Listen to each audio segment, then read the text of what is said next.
গদা কাকা, দুইটা থেকে দুইটা হার। গদা কাকা, আপনি দিয়া নোয়াখালীর বাসী এরকম ভাবে আশা করছেন না গদা কাকা। আরে গদা কাকা, কি শুরু করছেন? কালকে হেলা হারছেন, আজকেও হেলা হারছেন।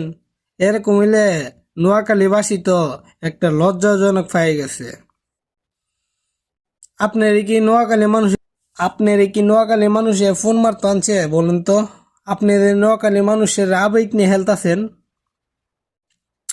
না কাকা। আপনার দিদা আশা করে নাই, কোন সময় আপনার দিদা আশা করে নাই আজকের হেরাটা এরকম ভাবে হারতে হবে, কালকের হেরাটা এরকম ভাবে হারতে হবে।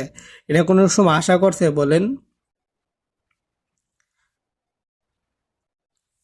ওরে বাইরে তুই আর ওরে কাকারে, তুই তো কালকে বলছিলি হেলা হার জিতাছে, আবার জিতবি পরে হেলাটা।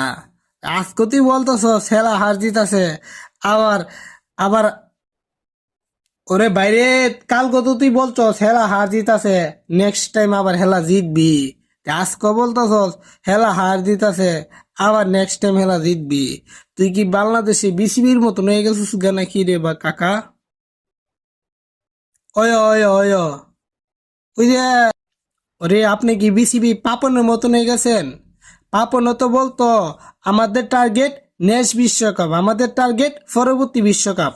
আপনি কি এরকম হয়ে গেছেন গা পাপনের মতন?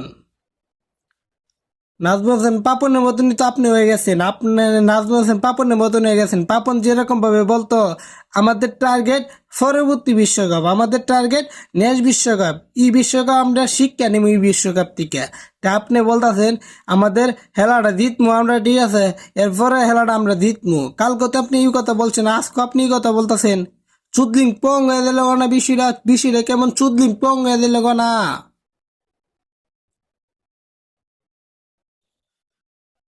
আপনার নিয়ে ফারা যাইতো না, নোয়াখালীবাসী আপনার নিয়ে ফারতো না, বুঝছেন কি কইছি? আপনি এসে একটা ফালতু মানুষ, ঠিক?